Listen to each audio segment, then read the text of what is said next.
Shri Krishna Chaitanya Prabhu Nityananda Shri Advaita Gadadhara Shri Vasadi Gaura Bhakta Vrinda Hare Krishna Krishna Krishna Hare Hare Hare Rama Rama Rama Hare Hare.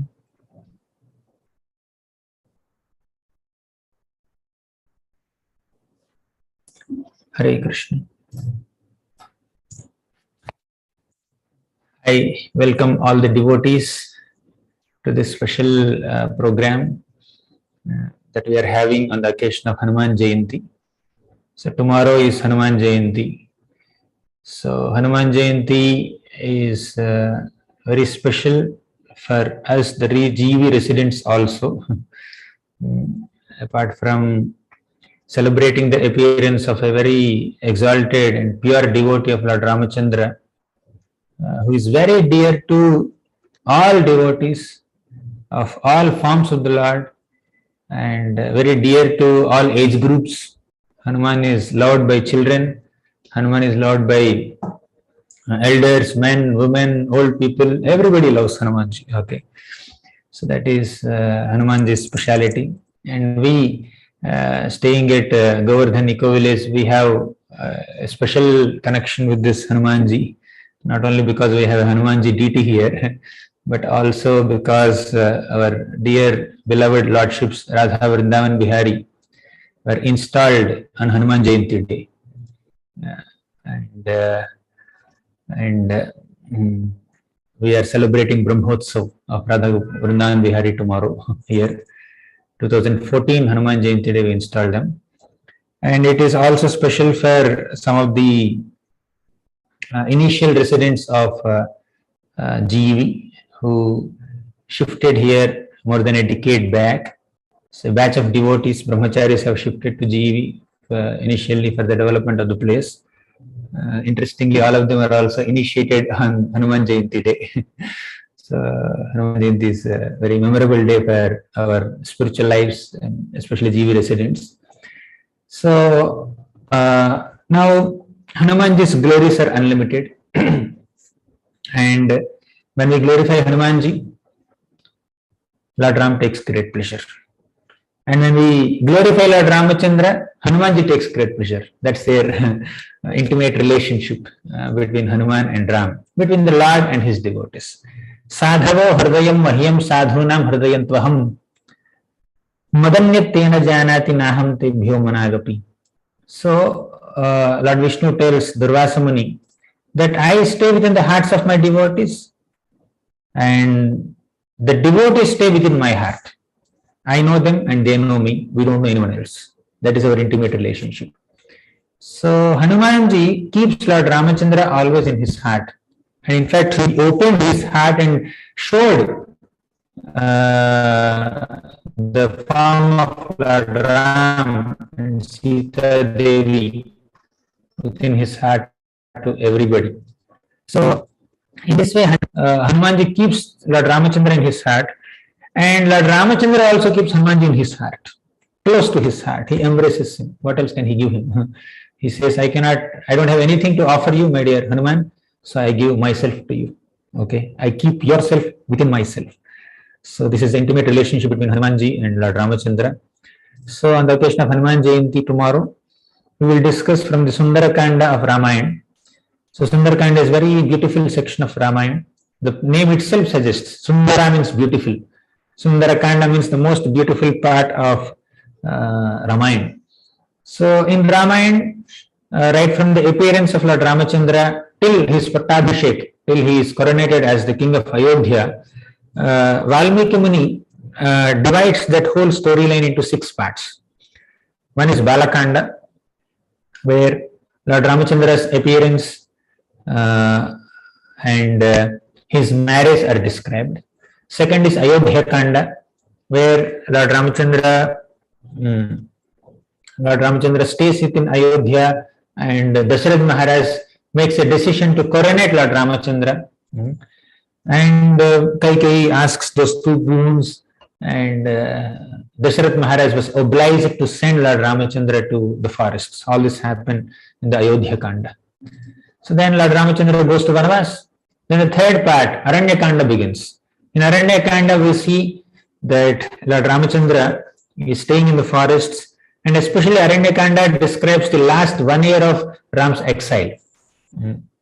Because a lot of action happened during that 1 year. So Ravana comes in disguise and kidnaps Sita Devi. He allures Sita Devi by sending a golden deer, who is actually the demon Maricha. So that all that is described in the Aranyakanda. Then fourth part is Kishkinda Kanda, where Lord Ramachandra makes friendship with Sugriva, and he kills Vali and reinstates Sugriva as the king of Kishkinda. And Sugriva sends different monkeys, Vanaras, in 4 directions to search Sita Devi, to do Sitanveshana. So, and that is the subject matter of Kishkinda Kanda. Then comes Sundarakanda, where Hanumanji goes to find out Sita Devi. He goes to Lanka, crosses the Lanka ocean, and then he finds Sita Devi and burns Lanka and comes back and gives this message to Lord Ramachandra. So all that is described in the Sundarkanda, which we will discuss today in the next 1 hour. Then Yuddhakanda shows how Lord Ramachandra has constructed this great bridge across the ocean of Lanka and reached the Lanka city with millions of Vanaras and fought with Ravana and his team, and he regained Sita Devi, the reunion of Sita Devi. And then he came back to Ayodhya and he assumed the position of the king, the emperor of Ayodhya. So this is Ramayana in 3-4 minutes. So now let's focus on Sundarakanda, which is the most beautiful section of Ramayana.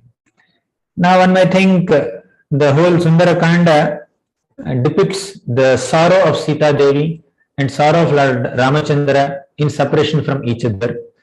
And in fact, Sundarakanda begins with the despondency of all the Vanaras who went out to find out Sita Devi. So there are a lot of lamentation in Sundarakanda, a lot of tragedy in Sundarakanda, or at least in the beginning of Sundarakanda, we see a lot of sorrow.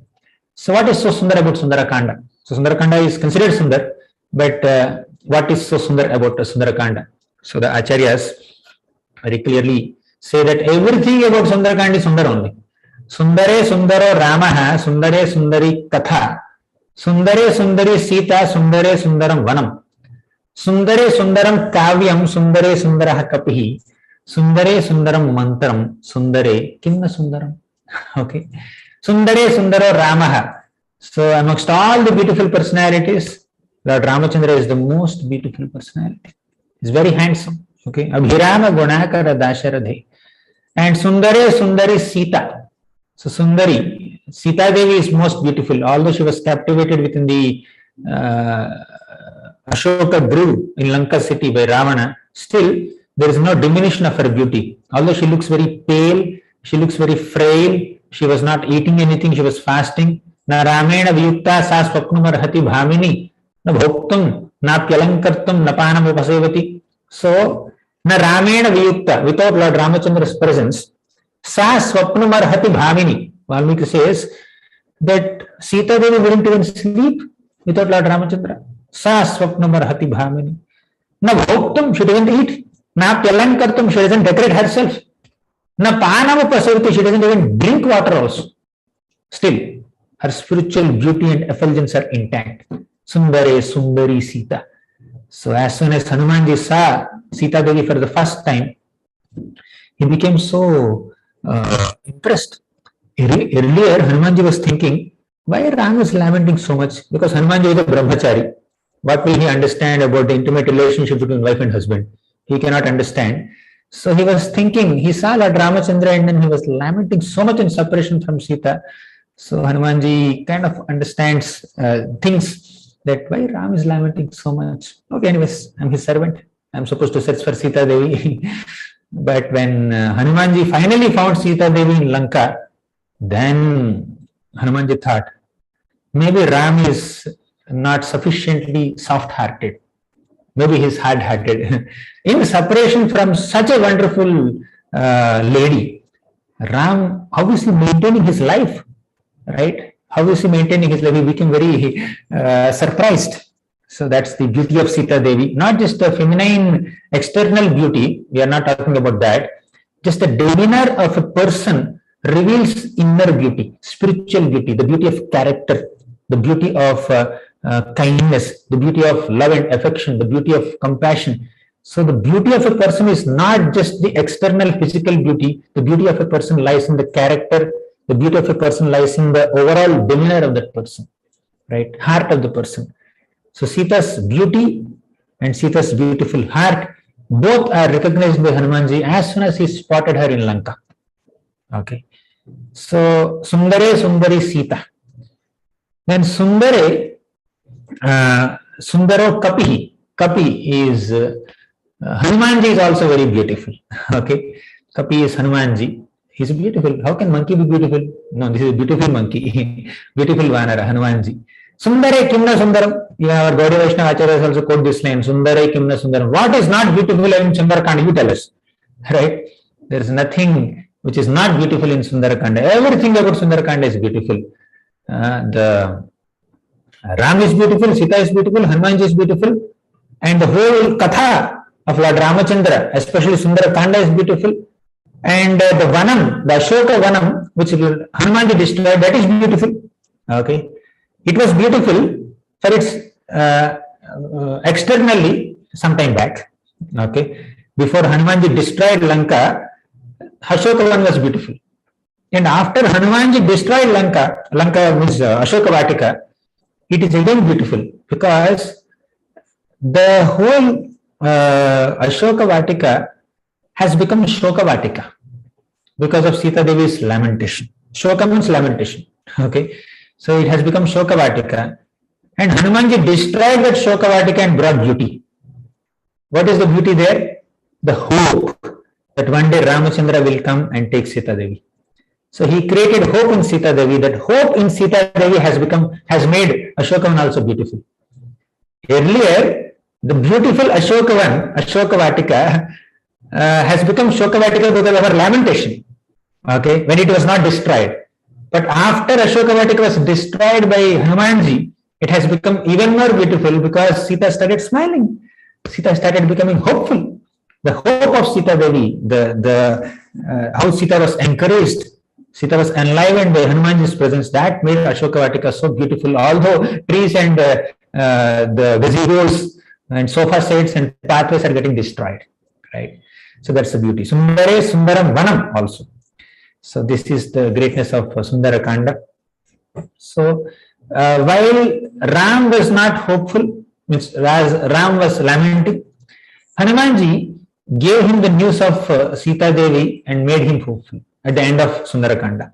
And at the beginning of Sundarakanda, we see Angada, Nala, Neela, Jambavan, all these great monkey warriors, they just heard that Sita Devi is on the other shore of Lanka. They all have heard from Sampati. You know this story, right? I am not taking full storyline. 1 hour is not sufficient for this whole thing.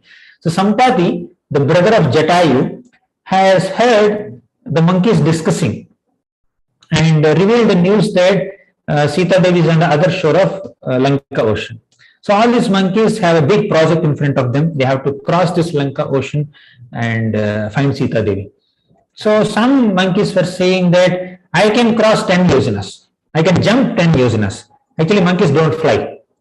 Monkeys are not like aeroplanes, or monkeys are not like birds that can fly. Monkeys jump. Now this is one leap, one jump across a big ocean. It's like long jump, short jump, or long pole jump or short pole jump.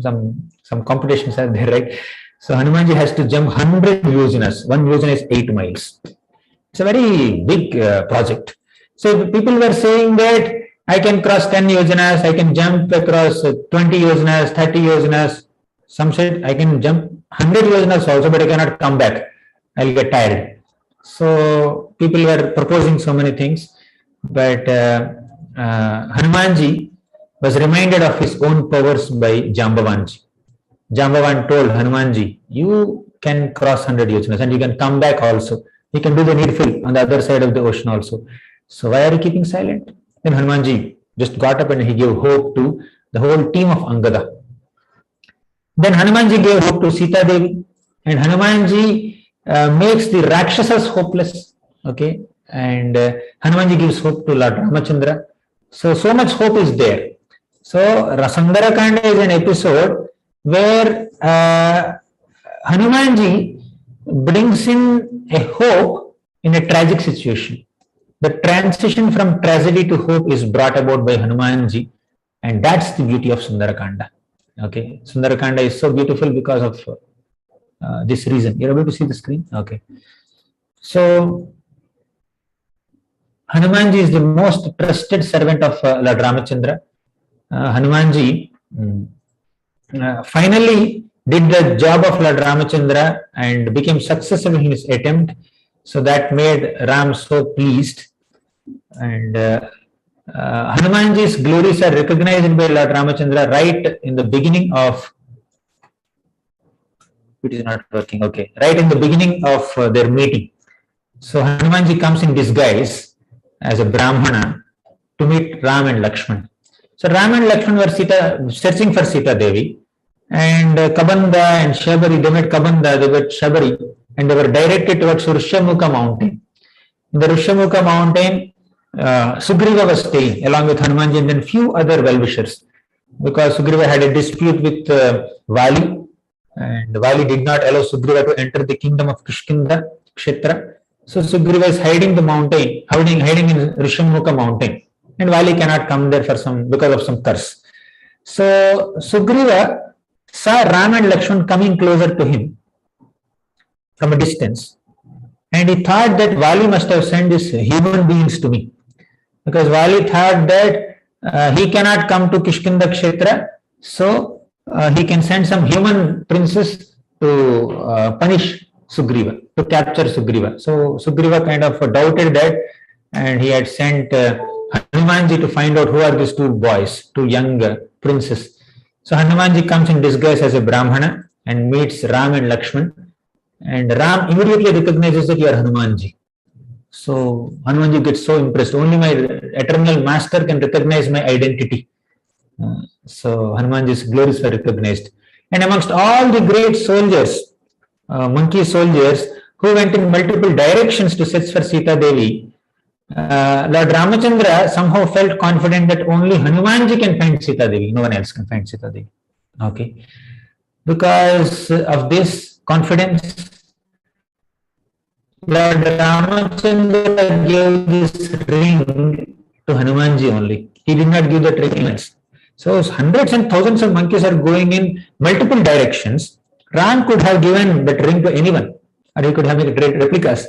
But he was completely confident that if at all Sita has to be found, that will be accomplished only by Hanumanji and no one else. And this confidence was there even within Sugriva, the king also. And Sugriva's confidence enhanced Lord Ramachandra's confidence also. Thus, Hanumanji was sent in the most probable direction, which is southern direction. And Hanumanji was given the ring of Lord Ramachandra. So, and Sita Devi also finally gave the ring. We will discuss that very soon. And Hanumanji also became dear to Lord Ramachandra because he protected Lakshman from Indrajit's arrows. Lakshman fainted in the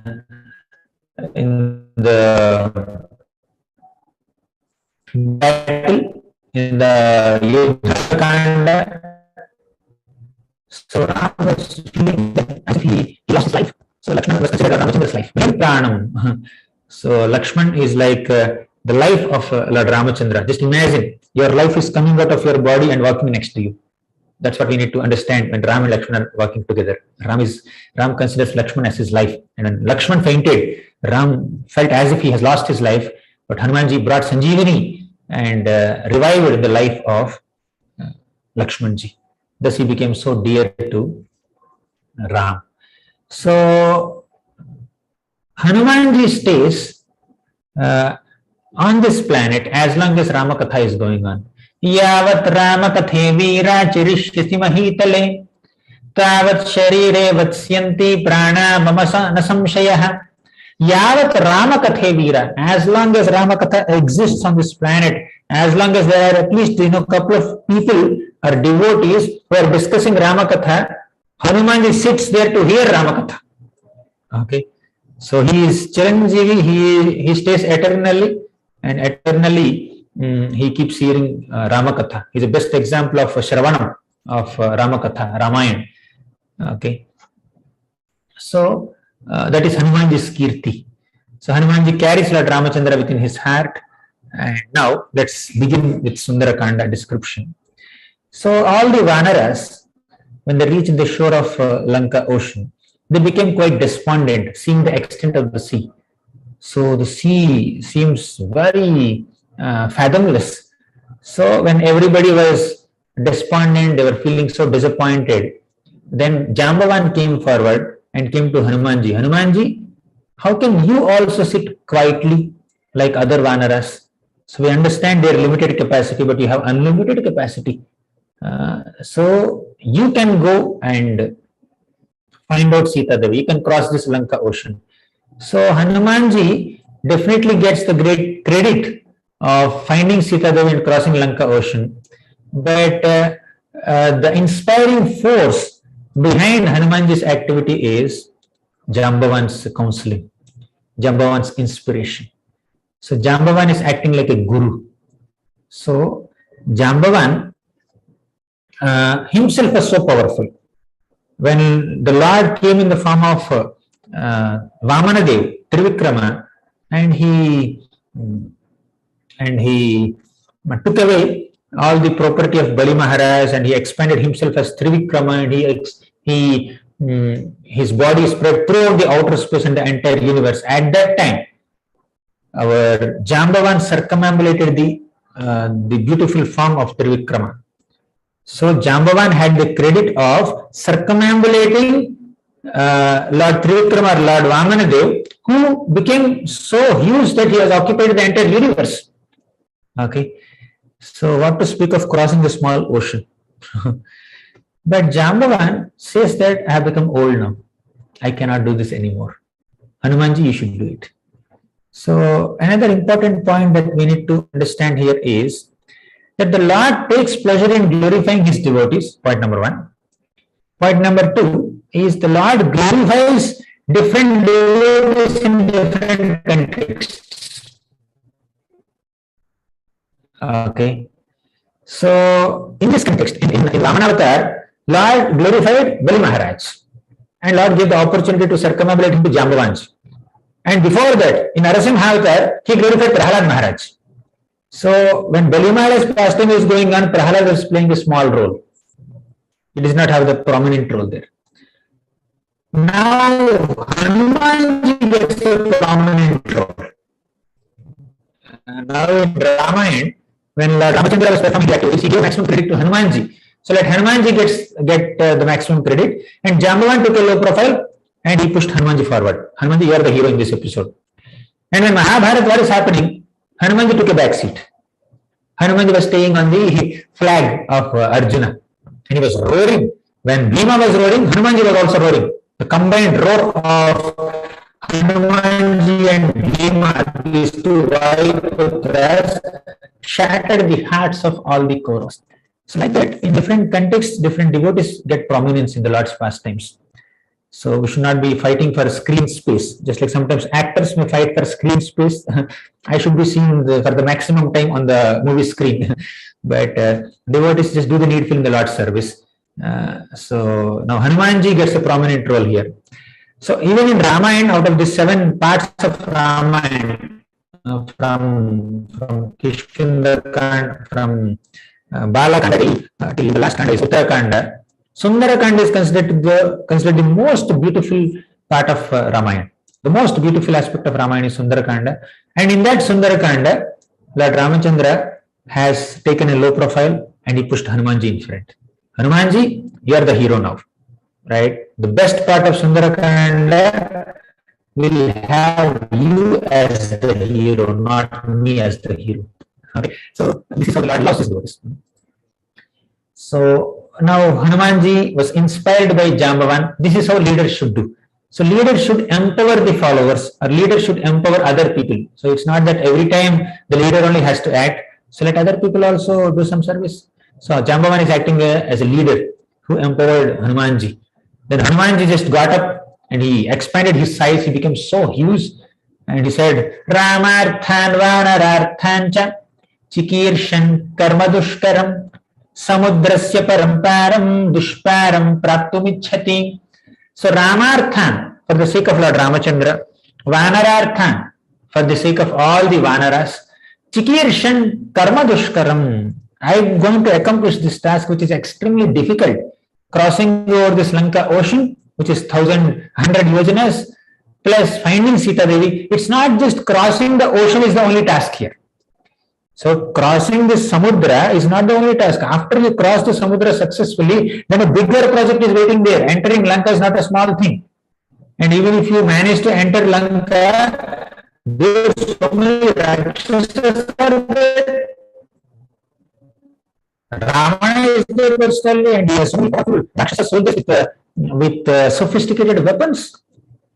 So Hanumanji has a big task awaiting him even after he crosses Lanka. Now people are finding our Vanara Sena is finding that just crossing this Lanka ocean itself is a good thing. Okay. So Hanumanji said that for the sake of all the Vanaras and for the sake of Lord Ramachandra, I will easily cross over this Lanka ocean. And it also said that Dushparam Praptumichhati. This is extremely difficult task which I am going to accomplish very easily because I keep all my trust and faith in Lord Ramachandra. So Hanumanji was confident about Lord Ramachandra's protection here. Hanumanji offered obeisances to all the Devatas and Vayudev and also Lord Ramachandra and received their blessings. And all the Devata, all the Vanaras, they said that Hanumanji, till you come back, we will stand here. We will not even sit. We will stand on one leg. We will keep waiting for you. So now Hanumanji has to quickly do this task. Otherwise, Vanaras will just stand there. So much responsibility is given to one person. It's not a small thing. So Hanumanji started boasting. Just to encourage all the Vanaras, Hanumanji started boasting about himself. He said, I can cross over this Lanka ocean very easily. I can circumambulate Mount Meru also. I am equivalent to Garuda, the bird carrier of Lord Vishnu, in going anywhere and conquering anything. So Hanumanji started boasting about himself just to encourage all the Vanaras. Hanumanji was not being proud in his boasting. Hanumanji is just boasting because all these people are despondent. When all the Vanaras are very disappointed and discouraged and very anxious, so Hanumanji is kind of giving them some solace by boasting about himself, by announcing that he is very powerful. It's not out of pride. So now he said, Yatha Raghava Nirmuktaha Sharaha Swashana Vikramaha Gacche Tadvad Gavishyami Lankan Ravana Palitam Yatha Raghava Nirmuktaha. So Hanumanji considered himself like an arrow that is released by Lord Ramachandra. Raghava Nirmuktaha Sharaha Swashana Vikramaha. If a statement cannot be taken back, if the statement or if a promise that is given to somebody is very powerful, that is always considered like Ramaban. So Lord Ramachandra's arrows have no defeat. So Hanumanji considers himself like Raghava Nirmuktaha Sharaha, means I am like a arrow released by Lord Ramachandra. Just like Lord Ramachandra's arrow will not have any defeat in this entire creation, similarly, I will not accept any defeat. I will definitely be successful. So to that degree, Hanumanji is kind of boasting about himself. So even while boasting about himself, Hanumanji is identifying himself as Lord Ramachandra's servant only. So one should not be proud of one's abilities, but one can have positive pride about one's connection with the Guru, the Supreme Lord. Okay. So because of one's connection with the Supreme Lord, one feels very fortunate. So Hanumanji's pride is like that. So he feels very fortunate and he feels very empowered because his whole confidence is on the Supreme Lord Ramachandra, not about his own powers. So one can take positive pride in one's connection with the Parampara, Guru Parampara. in one's connection with the Supreme Lord. So I take pride in the glory of my worshipable Lord, or worshipable Guru, worshipable Acharya Varga. So that's the pride here. Here Hanumanji is being proud, definitely, but that pride is in connection with Lord Ramachandra. Okay, but that pride is not pride of his own prowess. Raghava Nirmuktaha Sharaha. So now, as Hanumanji was jumping, he was crossing this ocean. So on the way, as he was just jumping, he was moving, a mountain came out of the ocean. So the mountain's name is Mainaka Mountain. So Mainaka Mountain requested Hanumanji, Hanumanji, you are going on a big mission, you are crossing this big ocean, so please accept my hospitality. Can you please just rest for some time on my surface? So my mountain has so many refreshing objects, right? There are so many trees and fruits and flowers and gardens. You can stay here for a while and then continue your journey. So you cannot, better you take some rest because you need some break. But Hanumanji said, no, I cannot take this break because I am on a big mission. When the time is less and the task is very huge, we should not take rest. So we should not procrastinate. We should not postpone things, and we should not unnecessarily take breaks. So Hanumanji is a good example of Aparihata Bhakti also. Aparihata Bhakti means uninterrupted Bhakti. Okay, so Hanumanji is a wonderful example of uninterrupted Bhakti because he wants to constantly render service to Lord Ramachandra without any breaks, without even taking some personal rest. Okay. So this Mainaka mountain was kept in the middle of the ocean so that the people from the lower planets do not come on the surface of the earth and bother people here. Because people who are living in the lower planets, they are not qualified to come here. They may bother the earthly beings. So once our Indra kept this Mainaka mountain in the ocean so that he can block the entrance of all the lower people from the lower planets to come on the earth.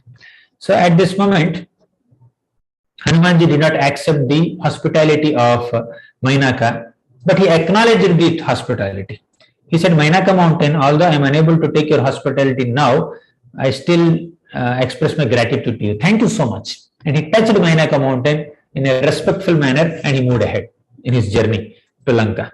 As Hanumanji was moving ahead, some devatas and sages wanted to test Hanumanji.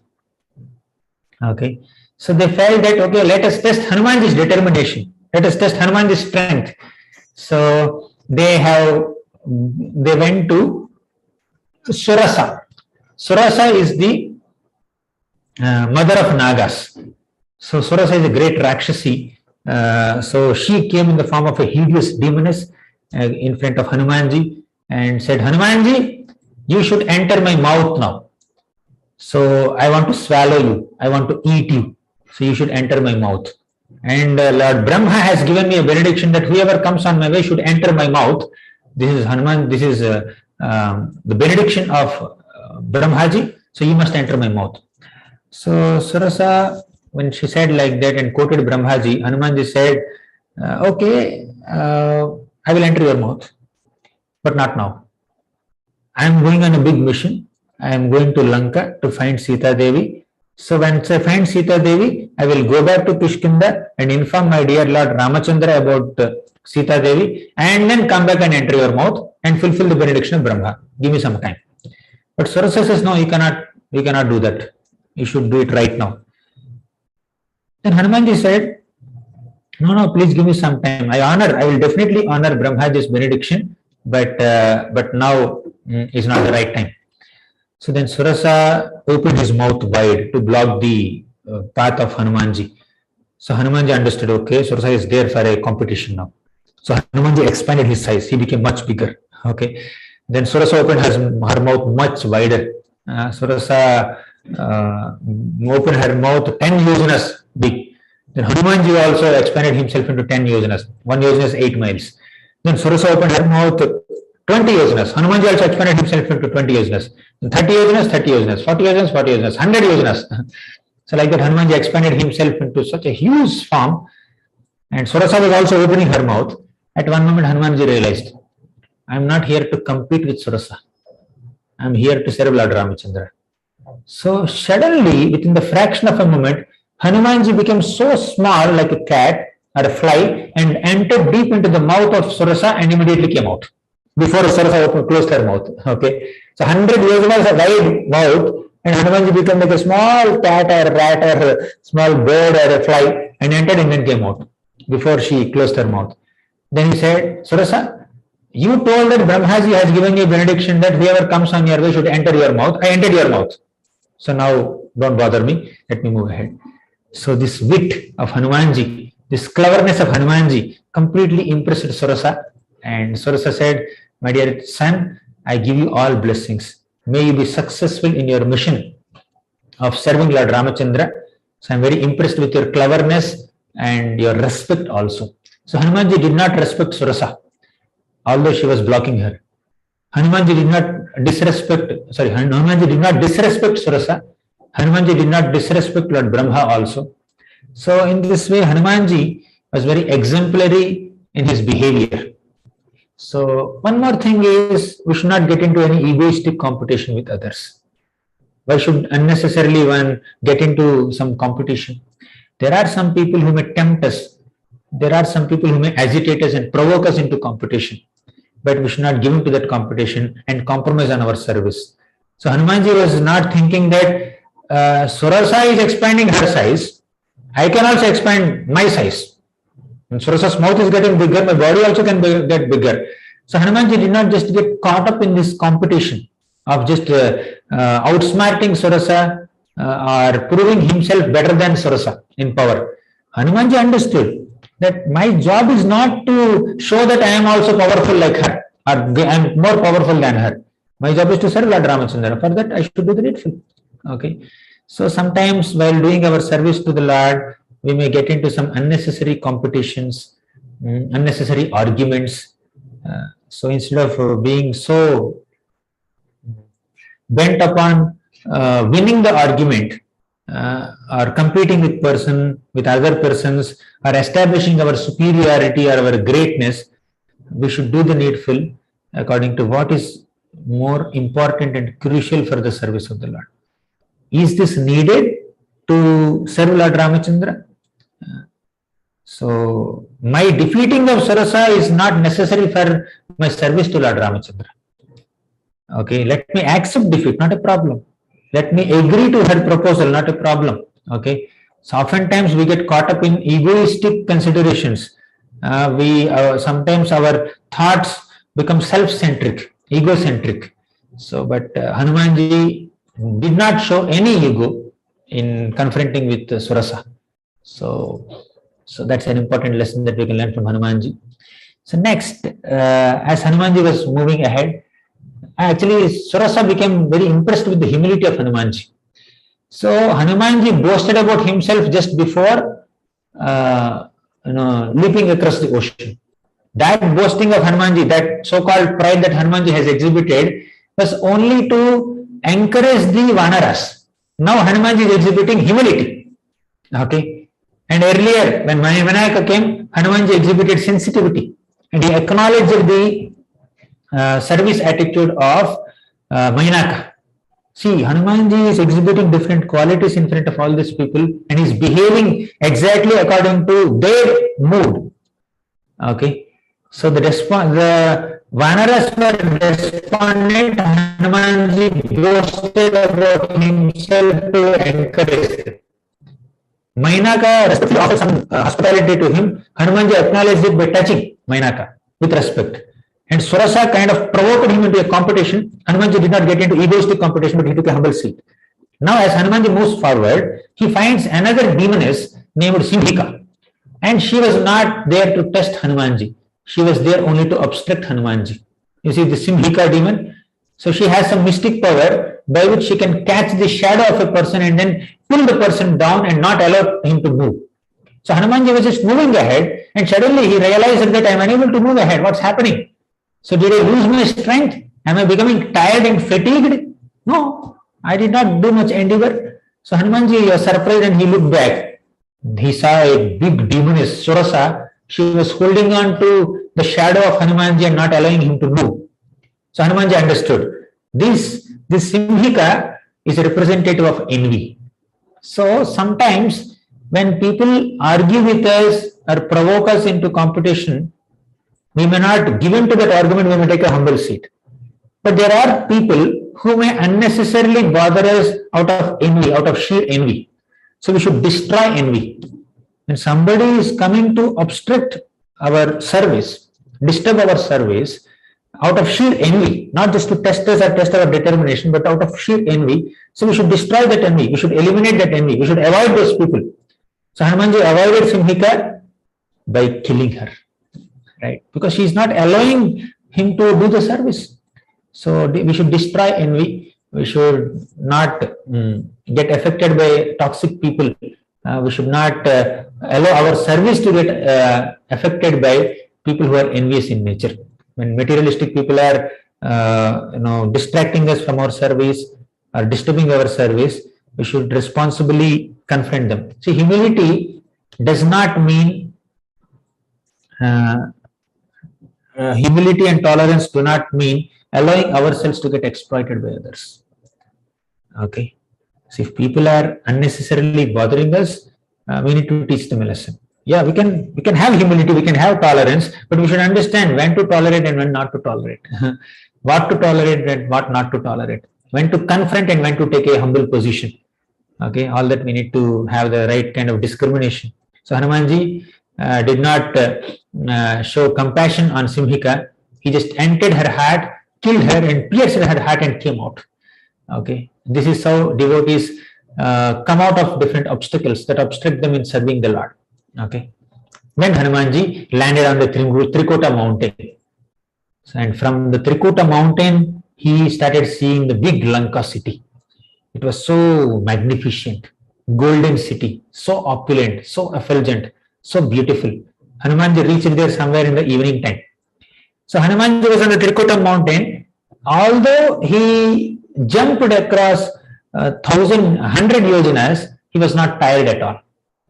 Okay, when you run for a while, just run for 2 minutes from this corner of your house to other corner of the house. You get tired, right? But Hanumanji jumped across 100 yojanas. He was not tired at all.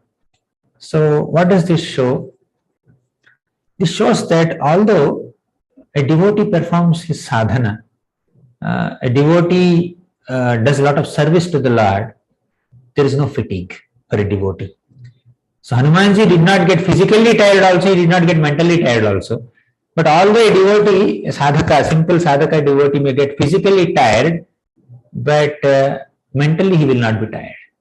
Internally he is not exhausted, he is not frustrated. So he may take little rest physically so that he will be ready for the service again. Okay.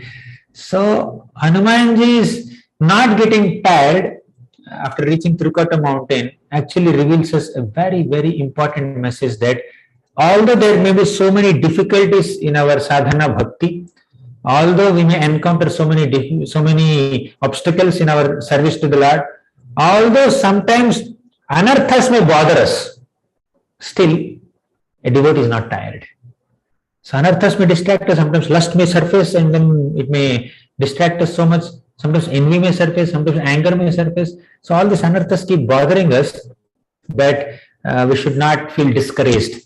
We should not feel devastated in our service to the Lord. We should continue our efforts to serve the Lord. So now Hanumanji was not at all tired despite crossing this ocean of Lanka. It's a very huge task. So one definition of bhakti, sadhana bhakti, means bhakti in practice, is that devotee may not have a spontaneous taste to serve the Lord, but devotee has complete conviction that only by rendering service to the Lord I will perfect my life. But conviction is there, intellectual conviction is there, and commitment to the process is there. But ability to control one's anarthas is not yet completely there. Anarthas are still there. So despite fighting with the anarthas, despite struggling with the anarthas, if one is not giving up one's enthusiasm to continue to practice bhakti, he is a bona fide candidate for sadhana bhakti. Okay. Sadhana bhakta or a practicing devotee is not a person who has zero anarthas. He may have 100 anarthas.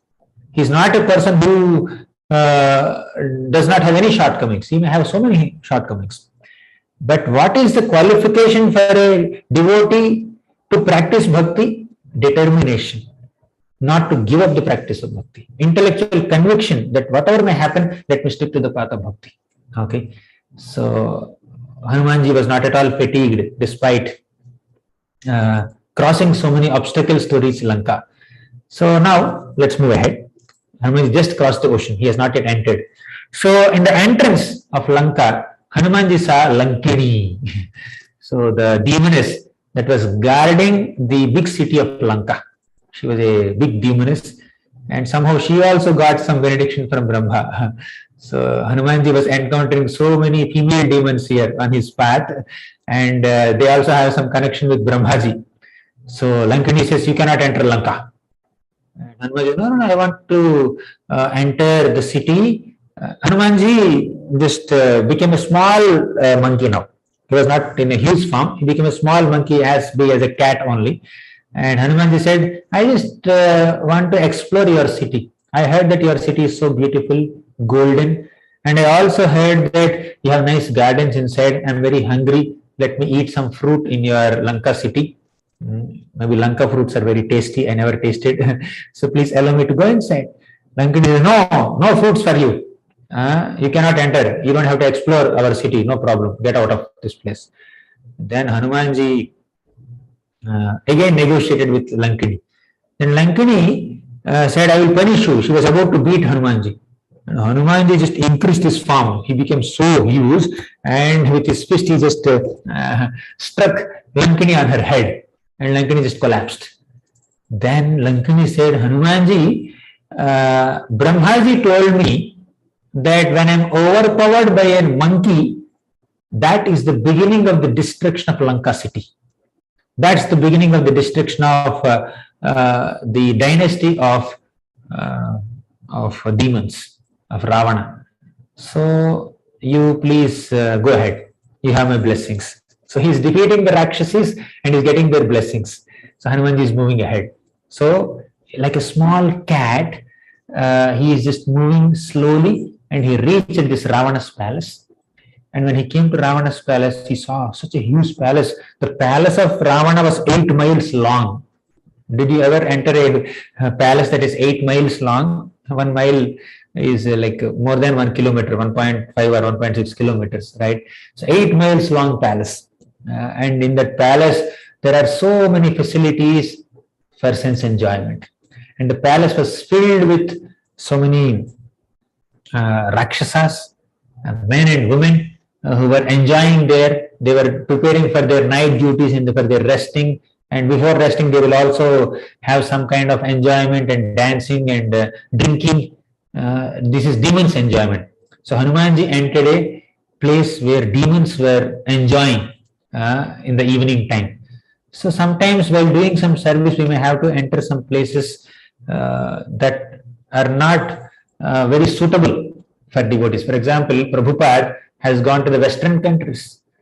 Okay, so he left Vrindavan and he went to the Western countries. Okay, so where there is a lot of sense gratification there, but still Prabhupada had to go. He crossed ocean, just like Hanumanji crossed ocean. Prabhupada also crossed ocean, and just like Hanumanji got some obstacles of Sarasa and Simhika and Lankini, Prabhupada also got some obstacles of heart attacks. But did Prabhupada give up his determination to serve the Lord? So despite heart attacks, despite seasickness, despite old age, despite physical fatigue, the Prabhupada did not get fatigued internally. Internally, his determination to serve the Lord and spread the Krishna consciousness movement was intact. So this is how devotees always determined to serve the Lord. So now Hanumanji was carefully seeing the entire palace of Ravana, because it's like a small guess that maybe Sita Devi is there in Ravana's palace. So let me search every nook and corner of the palace. So Hanumanji saw the Pushpaka chariot, which Ravana got from Kubera. So Hanumanji also saw so many beautiful women there. And Hanumanji was a brahmachari. How can a brahmachari see so many women like that? And he's observantly seeing them, not just casually seeing them. He's observantly seeing them. Basically, Lord Ramachandra has given a description of Sita Devi. He said Sita Devi's features are like this. She looks like this. Because Ram did not have a photo. Hanumanji did not have a mobile phone where he kept the image of Sita Devi and then he was searching, okay, is she matching her? Hanumanji had only description of the features of Sita Devi. So based on what he has heard about the attributes of Sita Devi, he has to search amongst so many women. So Hanumanji was also thinking that I am seeing so many women now, although I am a brahmachari. Is it proper for me to see? Then Hanumanji thought that it is the motive that determines if an activity is virtuous or sinful. So I am searching for Sita Devi, I am searching for a woman, and I have to search amongst women only. Where will I search? If I search amongst men, will I find Sita Devi? So he kind of reconciled himself and moved ahead in observing all the Rakshasis there. So, but he did not find. Then Hanumanji finally he saw Ravana in the palace. Ravana was looking so majestic. He was so huge, so big, very powerful. He has so many cuts on his body. That shows that Ravana fought with so many warriors, and all these cuts on his body, wounds on his body, are like ornaments of a Kshatriya, ornaments of a warrior. So Hanumanji became impressed with Ravana. For a moment, he became very respectful towards Ravana. Oh, such a powerful warrior. And he also became a little disgusted with Ravana. Oh, such a powerful warrior. Why did he do this heinous act of kidnapping Sita Devi like this? So he was searching for Sita Devi everywhere, and finally he found one beautiful lady, very chaste, very sober, very gentle, and she is staying much away from all these other Rakshasi ladies. So she looks very dignified, very effulgent, very pure. Then Hanumanji saw that, yes, I found Sita Devi. He started jumping up and down. He became so excited. He started dancing and he kissed his tail. By the time everybody drank some liquor and then they were just falling down, he started kissing his tail and going up and down, and then he said, I found Sita. But after a few moments, he started contemplating. How can Sita be there in Ravana's palace? And how can Sita decorate herself with so many ornaments? And how can Sita sleep in Ravana's palace? So as I said sometime back, Na Ramena Viyutta Sa Swapnumar Hati Bhamini. Without Lord Ramachandra, Sita Devi does not eat, does not drink even water also, does not decorate herself, does not even sleep. So how can I misunderstand that this woman is Sita Devi? But why did Hanumanji, such a powerful and wise personality and a pure brahmachari, how could he get confused by seeing another woman and mistaking her for Sita? The reason is she's Mandodari. She's a chaste woman. So, because Mandodari was a chaste woman, she has the power of the chastity by which her effulgence and her purity and her demeanor and her dignified looks momentarily made Hanumanji think that she must be Sita Devi.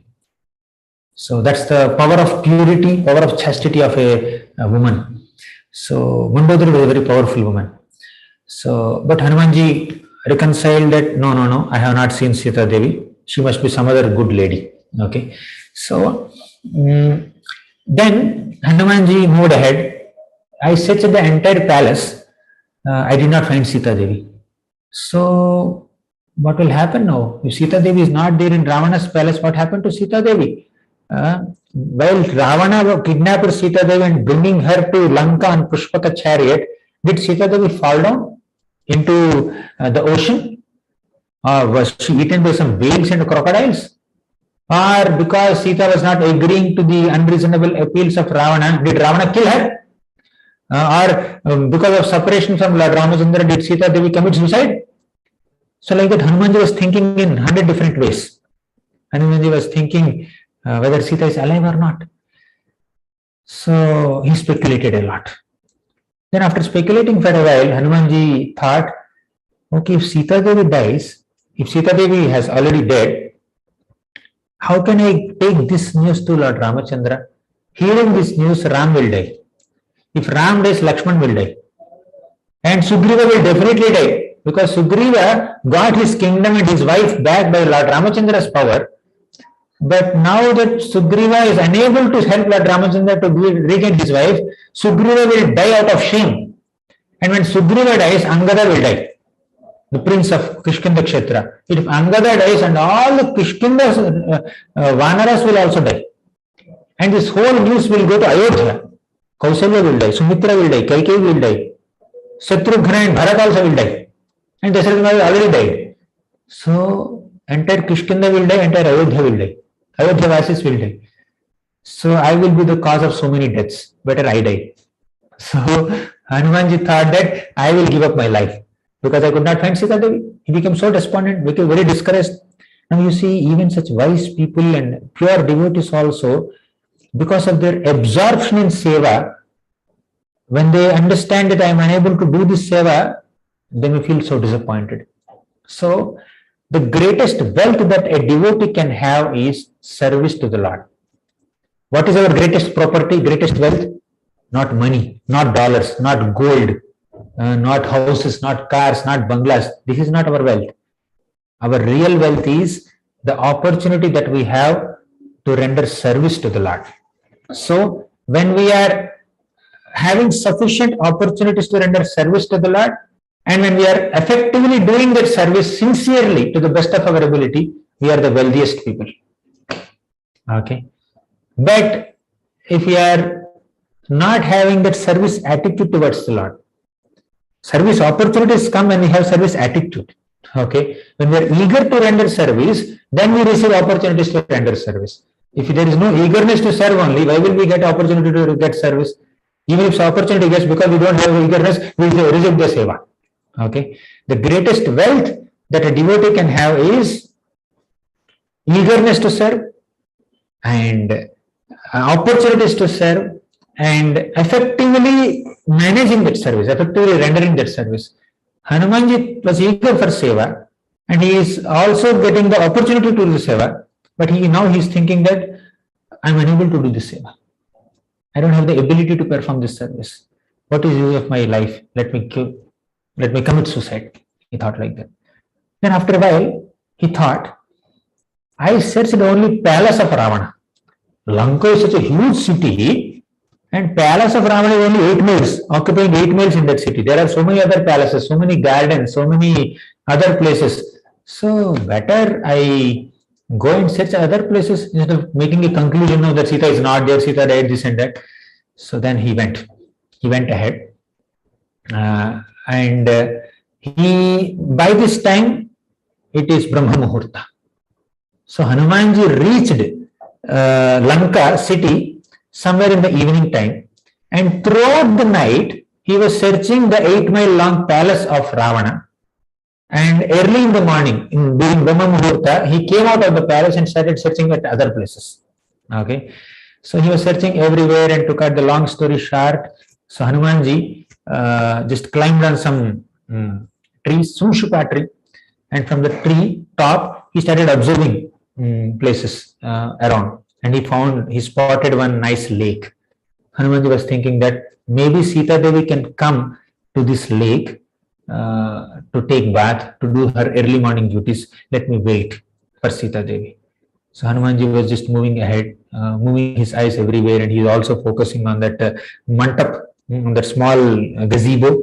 Gazebo means like a small structure, some temple kind of structure is built there, and in front of that there is a nice lake, and there were also some trees and gardens there. Hanumanji was looking there in different directions, searching for Sita Devi from a good altitude. So then Hanumanji suddenly saw under one tree there was an ascetic lady. So that lady was looking so effulgent. She was looking like fire covered by smoke. So she was dressed in a nice sari, but it is very worn out. It is very old. She did not ornament herself so nicely. She looks very fragile. She looks very weak. And she looks very sad also. but she was very effulgent. Despite externally being so fatigued and tired, and internally being very pained in separation from Lord Ramachandra, Sita was looking so effulgent. Her divine shine caught the attention of Hanumanji, and Hanumanji thought that she must be Sita. But he did not want to immediately go and meet her. He was carefully observing. At that moment, Ravana came there. So when Hanumanji saw Ravana accompanied by so many people, so Hanumanji saw Ravana. Suddenly he saw Ravana. Till now he saw Ravana in the palace sleeping and drinking and enjoying in the night. But now next day morning he saw in Brahma Muhurta, Ravana comes there along with so many queens. And Hanumanji sees Ravana begging Sita Devi. That is morning program of Ravana for last 10 months. So we go our morning program is we offer praise to Guru, we offer praise to Narasimhadev, we offer praise to Krishna, Radha. But Ravana's morning program is he comes to Ashoka Vatika along with few queens and he begs Sita Devi, Sita Devi, when will you become my queen? That is his morning program. So Hanumanji saw this. So Ravana told Sita Devi, if you don't submit to me, it's a long description. I will not dwell. I don't have so much time also now. It's already beyond 8:30. So Ravana said, why don't you become my wife? If you become my wife, if you become my queen, I will make you the prominent queen of all my other queens. I will make all my queens as your dasis, including Mandodari. So then Sita Devi kept a small straw in front of Ravana and said that you are as good as a straw for me. You are no better than this straw for me. Ravana, you are such a coward. You brought me in the absence of my husband. What kind of warrior you are? What kind of power you have? So I can immediately burn you to ashes right at this moment, but it doesn't look good if I do it. Let Lord Ramachandra come and then kill you. So Ravana laughed at Sita Devi's so-called innocence. Ravana said that how can a human being come to this great city of Lanka that is ruled by greatest Rakshasa like me? He will never come, he will die. Why are you unnecessarily thinking about that human being? You better become my queen. So then Sita Devi chastised him, scolded him like anything, and she was also crying. And Ravana got frustrated and he became so angry. And he said that I have given you so much time. For about 10 months I was waiting for you. I am giving 2 months more time. If you don't submit to me, I will have you cooked for my breakfast. I will order my Rakshasas to cut your body into pieces and have you for my breakfast. And seeing that, Ravana left. Sita broke into tears. And before Ravana left, he also told all the lady demons there that you should speak my glories to Sita Devi. Somehow speak to her and attract her mind towards me. So what are you doing sitting here?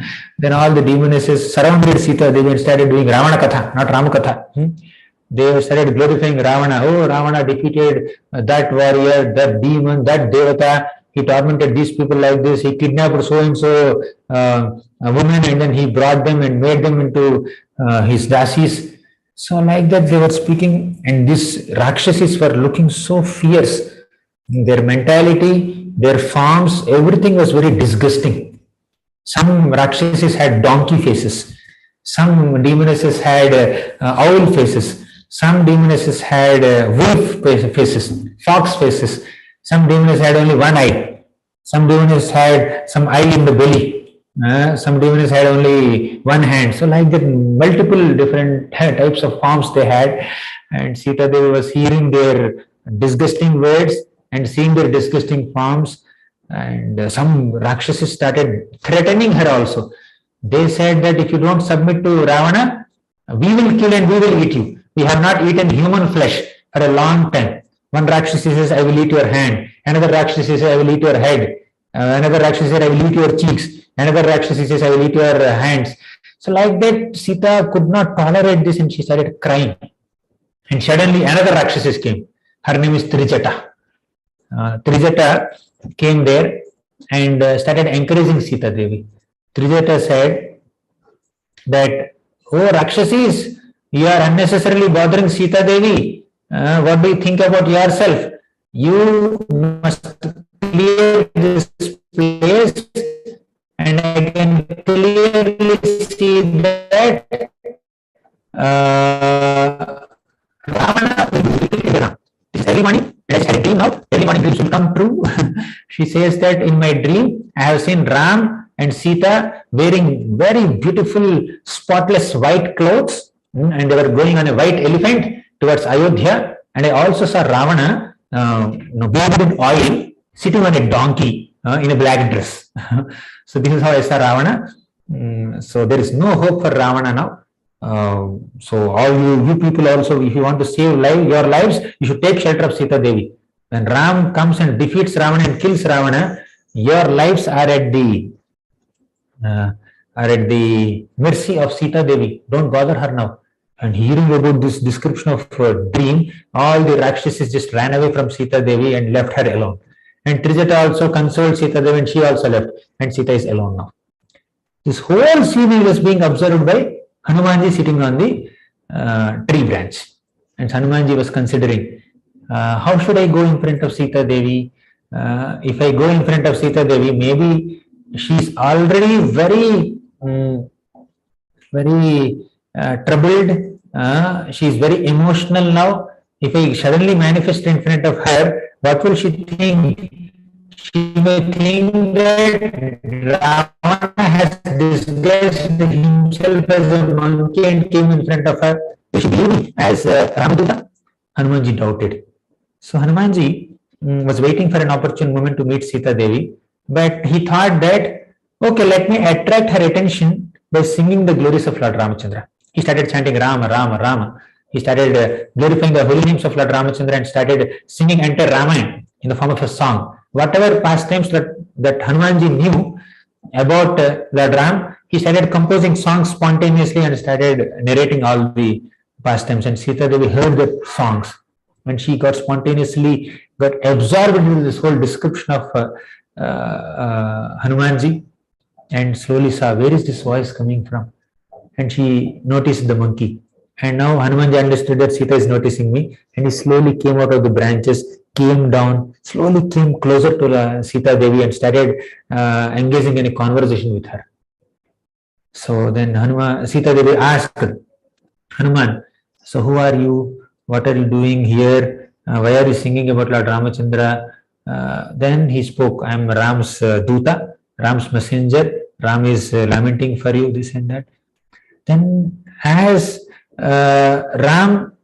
Hanumanji was speaking more and more glories of Lord Ramachandra, Sita Devi forgot herself and allowed Hanumanji to come closer and closer.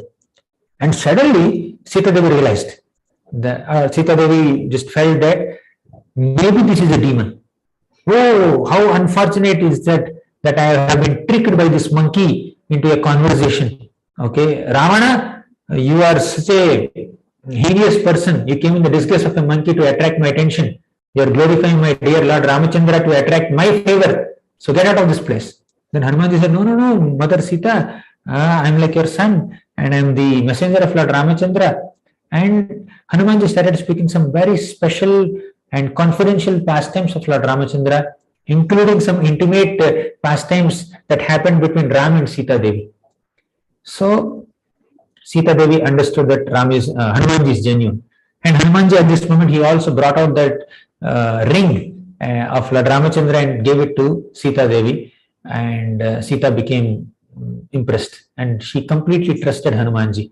And Hanumanji said, my dear mother, just come with me. I will take you on my back, and within few moments you will be able to see Lord Ramachandra. Okay. So Sita Devi repeatedly appealed to Hanumanji, Hanuman, please tell Lord Ramachandra that I am waiting for him.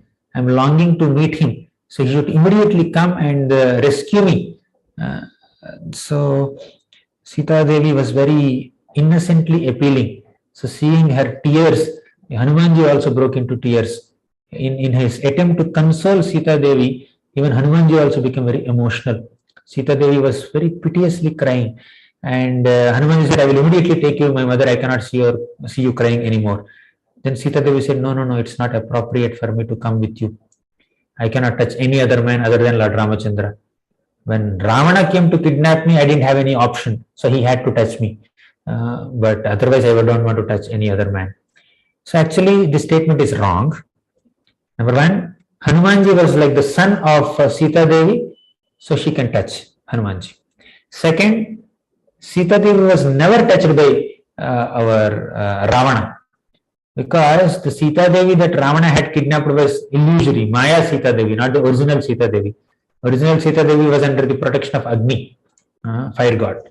So, anyways, why Sita Devi said like this was, Hanumanji, if you come and take me there, where is my Lord Ramachandra's glory? So Ram has to come and fight with this fellow, this Ravana, and kill him, and then respectfully take me to him, to his association. That will protect the dignity and honor of my Lord Ramachandra. If you take me, it doesn't look good. And Ravana also has to be taught a lesson. Not that I need to be rescued only. Ravana has to be taught a lesson, and all these Rakshasas have to be taught a lesson. Okay. So then Hanumanji understood her motive and said, okay, my dear mother, no problem. I will, but I found you, but I want to do a little more service. Okay. My service right now, my service is to find you and give this information to Lord Ramachandra. But I would like to see more service, do more service. So Hanumanji, to do more service, started destroying the garden of this Lanka, this Ashoka Vatika. So a good servant is one who does more service to the master even beyond what is told to him. Sometimes when we do things which are more than what masters tell us, we may mess up things. But Hanumanji understands the mind of Lord Ramachandra, and actually with full maturity he understands what pleases Lord Ramachandra and what serves Lord Ramachandra. Because Hanumanji understood that war is inevitable, and sooner or later Ram and Ravan have to meet on the war field, and there has to be a fight. For that, I need to assess the strength of the Rakshasas. How powerful are they? What sophisticated weapons do they have? What is the greatness of Ravana's kingdom? So before confronting an enemy, it's quite reasonable on the part of a warrior to assess the abilities of enemy. So let me explore Ravana's palace. Let me explore Ravana's kingdom from the perspective of how much military force he has. So, and also, when another extra point now, just kind of breaking the flow a little bit. Hanumanji noticed that all these lady demons were tormenting Sita Devi a lot. So after the war was over, Hanumanji went to Sita Devi and said, my dear mother, I saw that day, in Sundarkanda episode, I saw that day that these demons tormented you a lot. They were bothering you a lot. So they were torturing you a lot. Just tell me, what am I supposed to do to them? Should I kill them? Should I bite them? Should I strangle them? Should I attack them with weapons? How should I punish them? You tell me. Whatever way you want, I will punish them. Then Sita Devi said, forgive them. Don't punish them. So they are innocent. Yes, they are demons. They tormented me a lot. They forcefully spoke about Ravana to me. And they also threatened that they will kill me, they will cook my flesh for their breakfast, this and that. So many things they have done. But it is not their fault. It is the fault of their leader. When followers do a mistake, that is the fault of leader. Because they have a bad leader and they are obediently serving that leader, they have been engaged in this ghastly and abominable activity of tormenting me. Otherwise, they have no issue. You should forgive them. So, ordinary dharma goes like this. Someone does a mistake, he has to be punished. Someone that does something good, he has to be rewarded. This is ordinary dharma. He committed a sin, take him to hell. He did something good, take him to heaven. That is ordinary dharma. What is transcendental dharma? Forgiveness. compassion. Find some reason, direct or indirect reason, to recognize something good in that person and show some mercy on that person. So Sita Devi did not have any grudge or envy or negativity or hatred or anger towards all the demonesses who have been tormenting her for 1 year. This is the quality of a pure devotee, right? So anyways, Hanumanji wanted to explore Lanka more. So he started destroying the trees and other aspects of the garden. And that garden is a very favorite garden of Ravana. So then some Rakshasas noticed this monkey, new monkey, and they came to attack Hanuman. And Hanumanji started killing all these soldiers, Ravana's soldiers.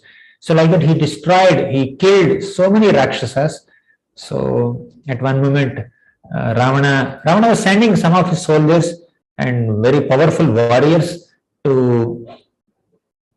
one more thing I forgot. Sita Devi also gives a ring, her Chudamani, to our Hanumanji, just to show to Lord Ramachandra. And she also speaks some confidential pastimes so that Hanumanji can narrate these pastimes to Ram, and he discuss that Hanumanji is actually Sita. Now, what assurance that Hanumanji can give to Lord Ramachandra? He must have seen some woman, some beautiful woman or some mild-natured, good woman, and he may have thought that he must be Sita. She must be Sita. So Ram also should get some assurance, right? So Sita Devi said, okay, take my Chodamani, and then you can show it to Ram. Ram will immediately trust.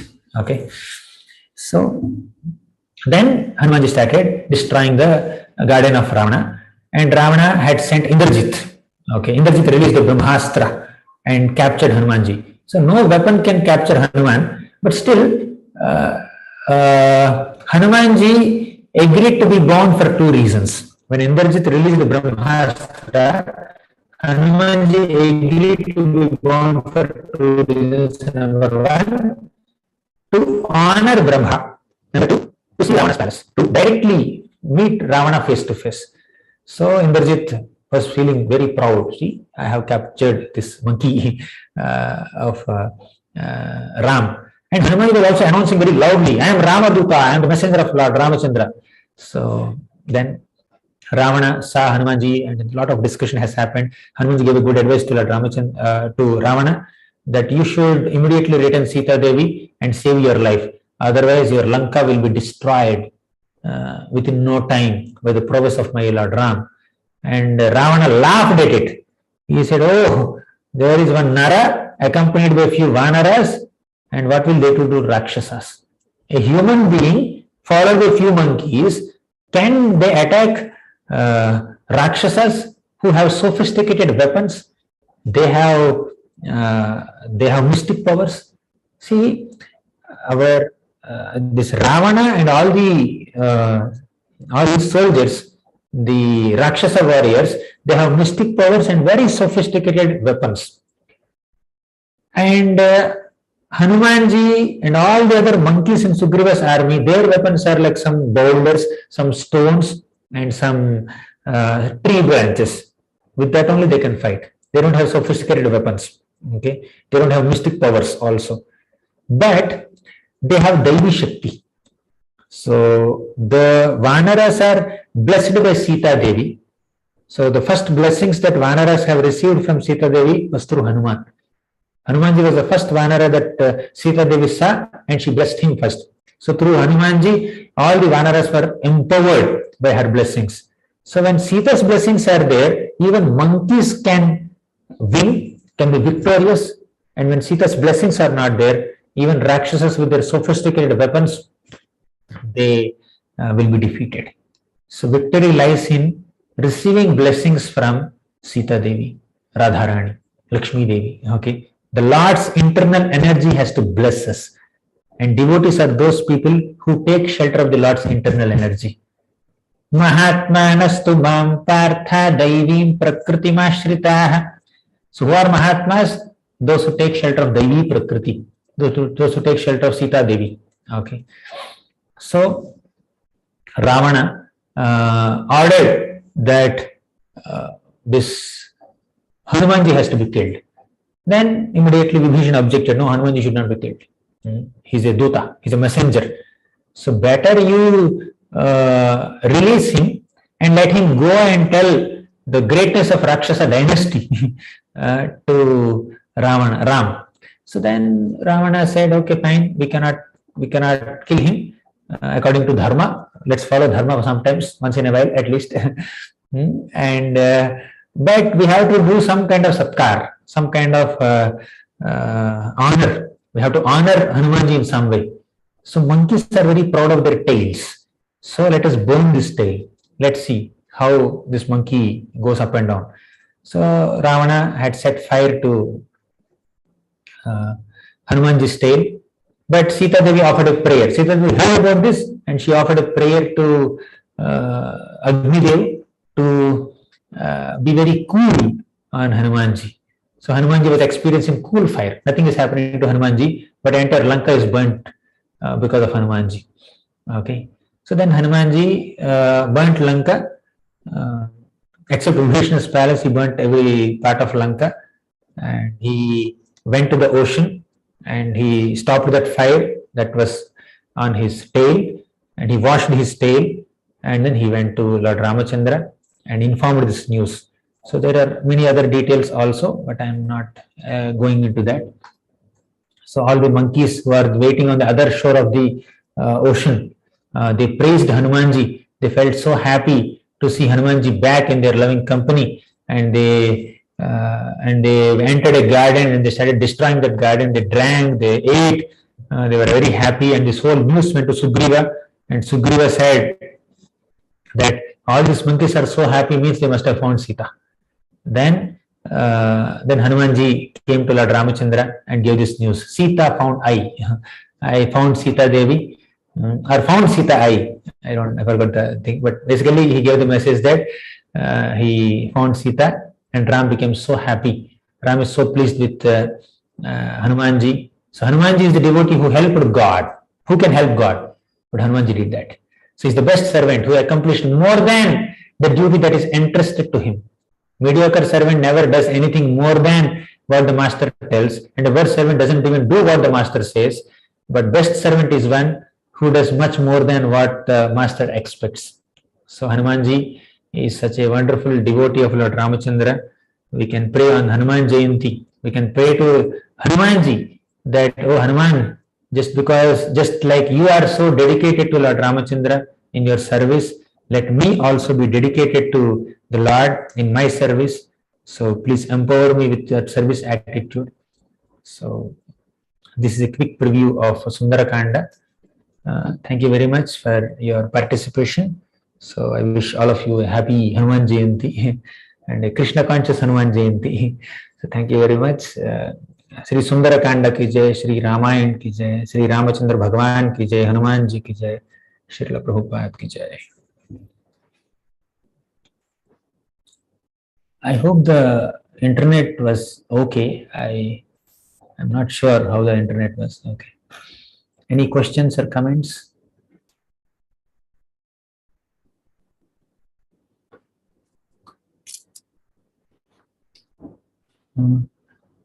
Uma Sahitya Mataji. Hare Krishna Prabhuji, Dandavat Pranam. I have a question. This question is like I'm having since many years.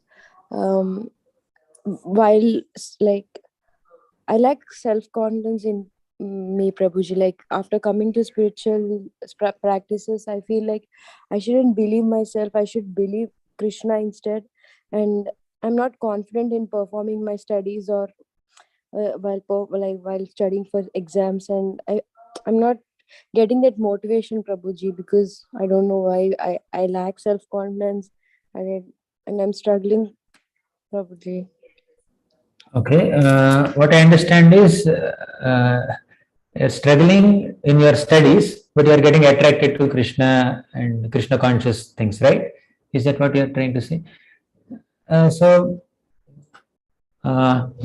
Krishna said in Bhagavad Gita, Tasmat sarveshu kaleshu mam anusmara yudhyacha. So we should remember Krishna, we should worship Krishna, but yuddha also should happen. For Arjuna, his duty is his fighting, his yuddha. And as a student, your duty may be to study. Teachers, their duty is to teach. And other people are there, doctors, their duty is to treat. So we have to definitely worship Krishna. We have to perform bhakti, but we should also take care of our duties.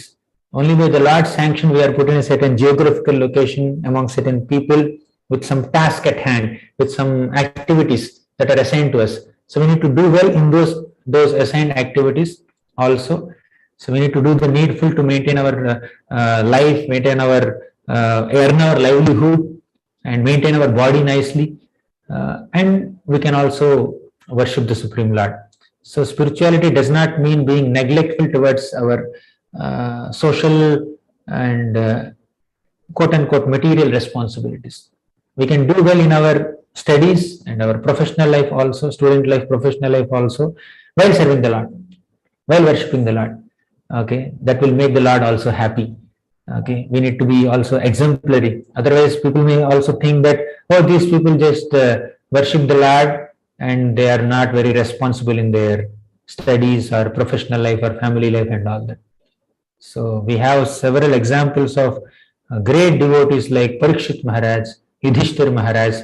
So they took up their responsibilities as rulers. They don't have just one little responsibility of studying or maintaining one little family. They have great responsibility of entire kingdom. They're emperors. They never compromised on their duties as kings, as emperors. At the same time, they performed pure devotional service, right? So, yes, we should be detached from material things, but we need not have any irresponsibility towards our inevitable duties, right? Makes sense, Mataji? Does it make sense?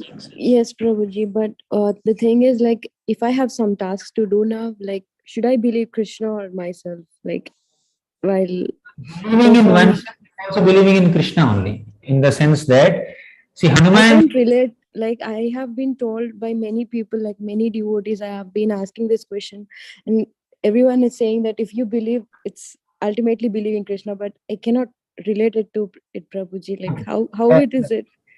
Yes, I'll try to say. So now Hanumanji said that I can cross over this Lanka ocean. Just now we have discussed. I can circumambulate Meru mountain. I can be equal to Garuda in accomplishing tasks, etc., etc. So he's kind of saying about his abilities, speaking about his own abilities. At the same time, he said, I am like Ramaban. I'm a servant of Lord Ramachandra. I am like an instrument in the hands of Lord Ramachandra. So just like the Lord released an arrow, he released me to find Sita Devi. So he is identifying his talents, his skills, and is ready to accomplish things while identifying himself as an instrument in Krishna's hand. So just like Krishna told Arjuna, Nimitta matram bhava savyasachin. I have already killed all these people who have insulted Draupadi. You just have to manifest their death. So in that sabha, Asat sabha, where Draupadi was insulted, so all these people who have been a part of that are entitled to die. Krishna has decided their death. Krishna only killed them, but their death has not yet manifested. Okay, so Arjuna has to manifest their death by acting as a humble instrument in Krishna's hands. So with the abilities given to him by Krishna. So in our case, we have been given certain abilities. Krishna has given us certain resources, some manpower, some time, some energy, some skills. So we need to use all these God-given abilities in the Lord's service. Not only direct service of hearing and chanting, taking care of our body and our livelihood and our professional life, student life also can be a part of the Lord's service to the degree we do them for the pleasure of Krishna. So I do my studies for the pleasure of Krishna. Because when I do my studies, when I earn a good livelihood, I can take care of my material comforts nicely so that I can peacefully practice bhakti. If I don't have food to eat, if I don't have livelihood to earn, how will I focus on bhakti? I will always be hungry. I will not get food, and how will I chant Hare Krishna? So taking care of bodily maintenance, livelihood can also be a part of bhakti if our intention is to serve Krishna by doing all that external duties. So we basically, when our consciousness is to please Krishna and to do the needful in the situation which Krishna himself has placed us in, our external duties also become a part of spiritual duties. They may seem external duties, material duties, but we are doing it for a spiritual purpose. Eating food is totally matter, material things. But you offer to Krishna and then eat it and get nourished and use the body in Krishna's service. Study, it may be some material studies. Okay, study, and then we'll get degrees, we'll get jobs, we'll earn livelihood, and that is useful to serve Krishna. So we need to take care of whatever we do for self-preservation. They do not put us out of the realm of pure bhakti. Okay, that's still we are in the realm of pure bhakti, whatever we are doing under self-preservation. If somebody is getting extravagant and unnecessarily gathering, accumulating a lot of money just for sense enjoyment, material enjoyment, then that's going out of bhakti. But if you're doing the needful in our material circles to maintain our body and self-preservation, that doesn't put us out of the realm of bhakti.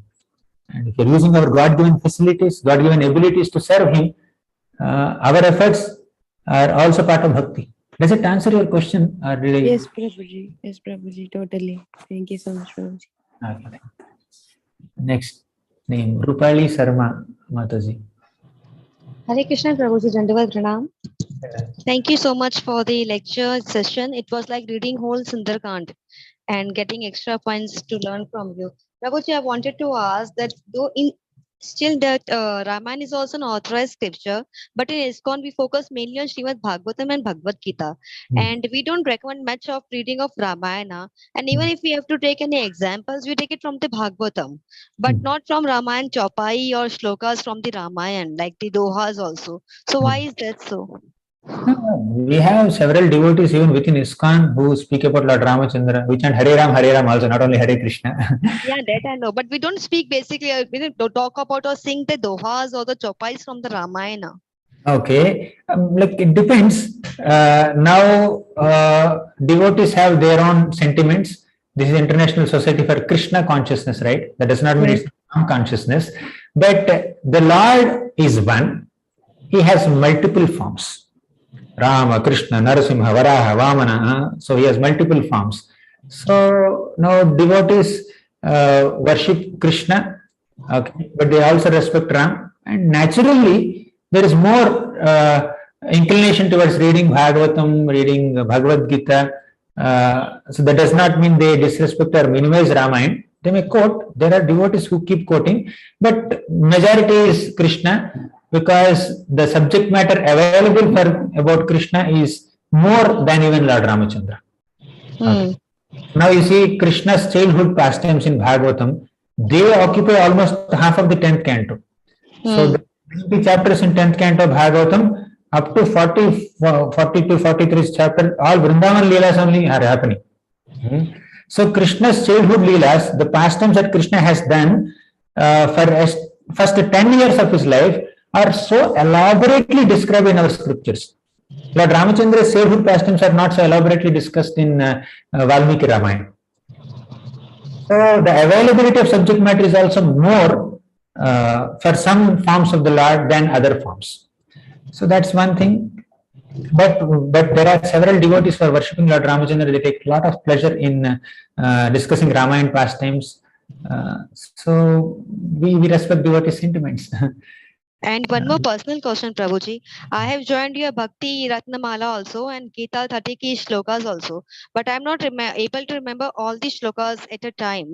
If I remember few shlokas and when I learn new shlokas, I forgot those, the previous one which I've learned. So why is that so?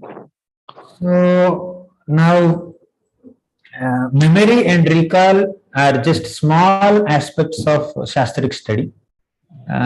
the ultimate end product of Shastric study should be to understand, assimilate, realize, absorb, and apply the principles in our life. So as far as memory is concerned, some people have more memory, some people have less memory, some people may forget things fast, some people may remember it for a long time. And age also matters. Tender age, children remember faster than elders, and our other engagements matter. So as far as if you have desire to memorize things, remember shlokas, so I have a simple solution for that. First thing is, we need to love the shloka, we'll automatically memorize it, remember it. Okay, we should have some attraction towards the shloka, either for its meaning or for its meter. When that attraction is there, it will automatically get into the memory. Okay, that's first step. As far as practice is concerned, maybe we can allocate 5 or 10 minutes. 5-10 minutes you just allocate. You just select some, say, 10 shlokas, your favorite shlokas. Maybe Gita Ratnamala we are discussing, maybe 10 shlokas we select. To recite the 10 shlokas, you may need maybe 100 seconds, 1.5, 2 minutes. So recite these 10 shlokas 5 times in 10 minutes. So you may take 2 minutes to recite these 10 shlokas, like that do 5 times. So daily 10 minutes you allocate. After 1 week, the 10 shlokas will get into the memory. You may take 10 days, you may take 2 weeks, whatever it may be. At the same time, you recite the same set of shlokas repeatedly on a regular basis. After a few days, they will get into the mind. They will get into the memory. Okay. So just like morning program, we have prayers. During Aarati, we sing prayers. So people may not attend Mangalarati with books in hands. So they will just recite. After a few days, they will get habituated to it. The entire prayer will get into the memory after a few days. So regular and repeated recitation of shlokas will help us to remember them. Repeated recitation and regular recitation. Okay, Mataji. Okay, thank you, Prabhuji. Dandavat Pranam. Next, Rohan Haldar Prabhu.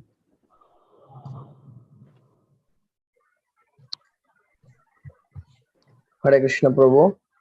Hare Krishna Prabhu. At first, I want to thank you, Prabhu, because I memorized more than 200 verses by watching your nectar verses and lesson from Gita. So I'm so grateful. My question is, I like less rendering service with body, but more with mind and word. What can I do? And I want to also be a brahmachari. Okay, so I want to render Smaranatmika Bhakti more than Abhyasa Rupa Bhakti, right? So Smaranatmika Bhakti is bhakti done with mind, through memory, through remembrance of the Lord. And Mananatmika Bhakti is bhakti done with intelligence. And Abhyasa Rupa Bhakti is done with senses. So to come to the level of Smaranatmika Bhakti, which is the highest level, is not that easy. But one who is sufficiently purified can come to that level also, not a problem.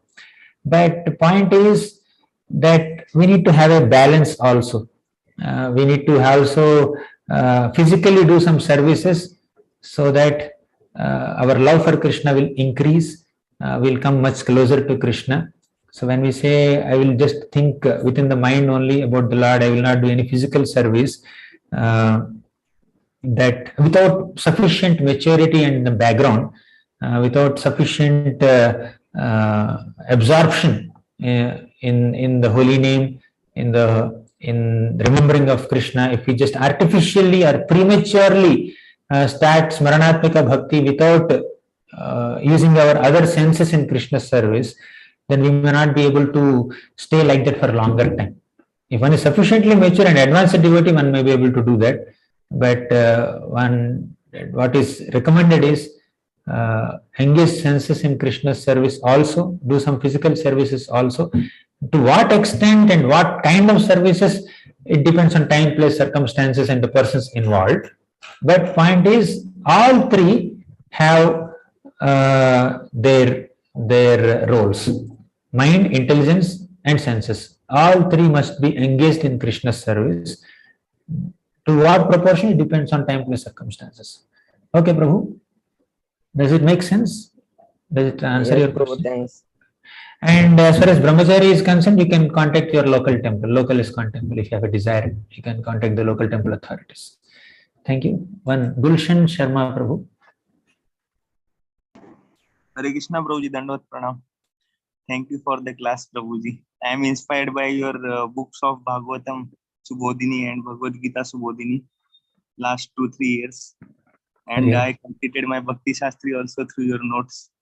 And also Gauranga Priya Prabhu's notes and your notes, Prabhuji. Very inspired and learned some slokas from your... Actually, I couldn't attend all your classes of Gita Ratnamala, but the books are there with me. Prabhuji, I had a question, 2 questions actually.